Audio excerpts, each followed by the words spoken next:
A new week of CNN Student News starts right now. Thank you so much for watching. I'm Carl Azus at the CNN Center. First up, Iraqi troops and the international forces they're leading are closing in on the city of Mosul. It's in northern Iraq. It was taken over by the ISIS terrorist group in 2014. If and when ISIS is defeated in Mosul, it'll be a major setback for the terrorists in their efforts to control the region. Hundreds of ISIS fighters have reportedly been killed so far. There are reports that ISIS has been executing civilians as the battle gets closer.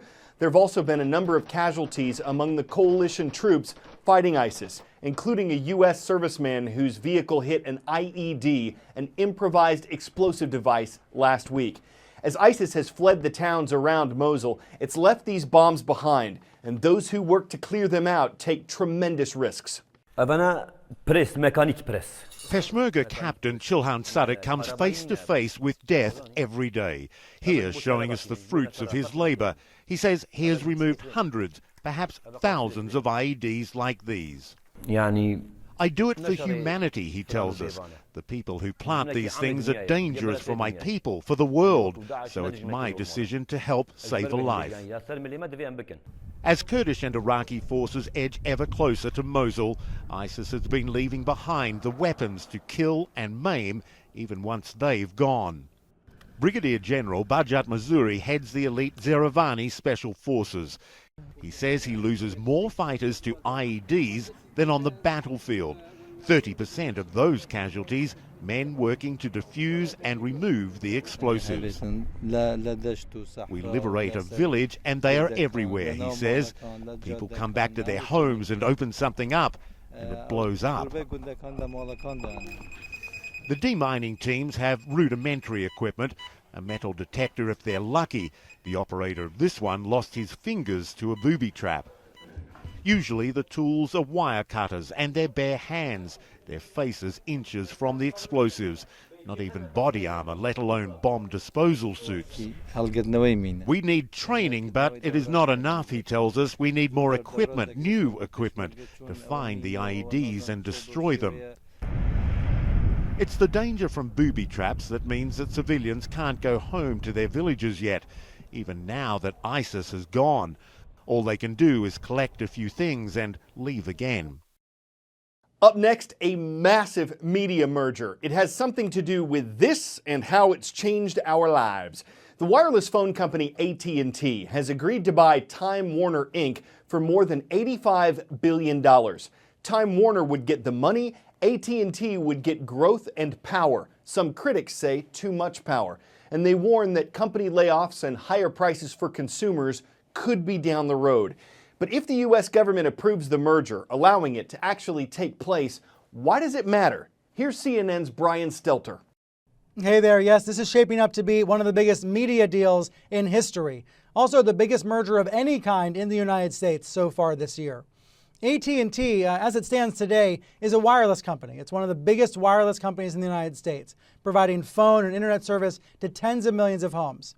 And it's also a satellite TV distributor. It has the DirecTV satellite network. But what AT&T does not have today is content, programming, entertainment. And that's what it's trying to gain through Time Warner.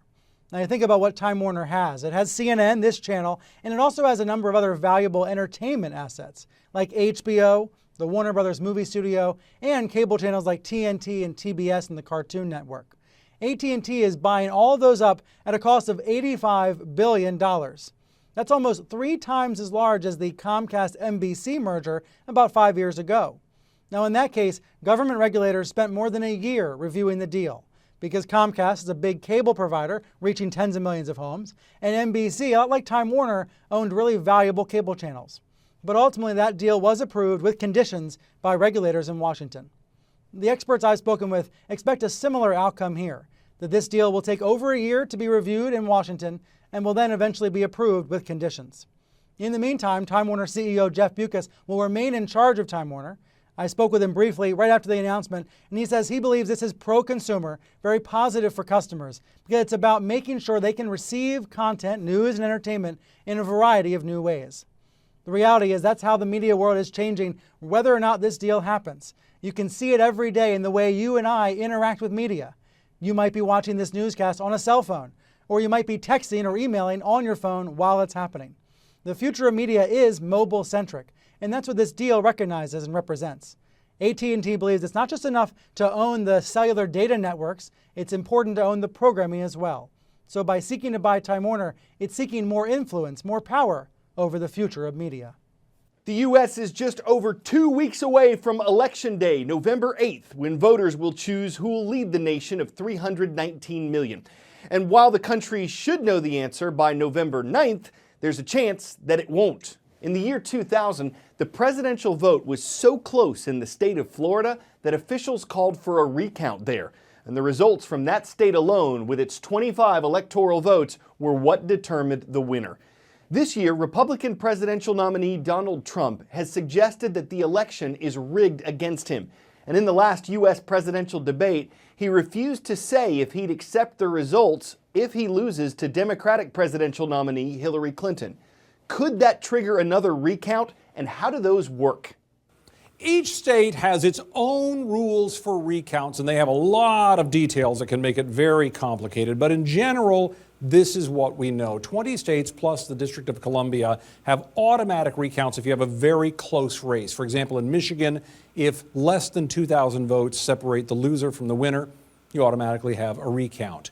Beyond that, 43 states allow the candidates to petition for a recount if they want to. In 5 states, the parties can request a recount. In 17 states, a voter can request a recount, and they'll consider having one out there. But these are very expensive matters. In the state of Washington, they had a recount in a gubernatorial race back in 2004. It cost more than $1 million. In the Seattle area alone, it was about 60 cents per ballot. Minnesota had a recount in 2008 in a senatorial race, $460,000. And of course, we all remember Florida back in 2000, the Bush-Gore race. There was a statewide recount in the works until the court stopped it. USA Today and the Miami Herald went ahead and did their own recount, just 60,000 disputed ballots. It took 3 months, and it cost $500,000. So these things don't really occur very often. In fact, a group called fairvote.org, which studies voting patterns, took a look at all of the statewide races, hundreds of them, coast to coast, from 2000 to 2012, and they found that out of them, only 19 times were recounts actually put into place afterward. Who pays for it? Normally, if it's required, if it's an automatic one, the state might pay for it. But if it's requested, unless the results prove the original vote was very, very bad, the requester ends up paying for it. So this is a big gamble. And it's a big gamble because in recounts, the difference Fair Vote found between the original vote and the recounted vote is usually this tiny, tiny fraction of a percentage. So there's really not much to be gained here in most cases. And in fact, they say in that same period of time, of all of the races and the very few that reached the recount stage, only 3 of them actually ended up being flipped. And those were by razor-thin margins and races much smaller than what you'd normally see for the turnout in a presidential race. While rounding up sheep in Australia in 2005, David Elliott came across some old bones. And paleontologists think they might have belonged to a newly identified species of dinosaur. Named Savannosaurus elliotorum, they recovered almost 1/4 of its skeleton, which is a lot compared to other discoveries. From that, they were able to depict it as a herbivore that was about as tall as a giraffe and half the size of a basketball court. So like, big. Elliott's probably glad he saw it. It was a sight for sore eyes. He might have been sore to miss it. Any dino-scovery makes the imagination soar. And if by instinct you find it a little disconcerting to think of something so monstrous, the fact that it's extinct provides a little reassurance. I'm Carl Azuz, and I used a thesaurus. That's all Soros today.